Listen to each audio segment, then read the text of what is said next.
Speed is an exciting card game requiring quick reflexes, accuracy, and strategy, designed for two players who aim to be the first to discard all their cards.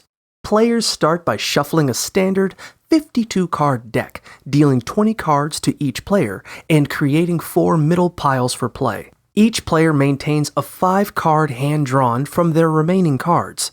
The game begins with both players flipping over 2 middle cards simultaneously and attempting to play cards from their hand in sequential order, either ascending or descending without turns. If neither player can continue, they can flip over cards from their reserve piles to resume play.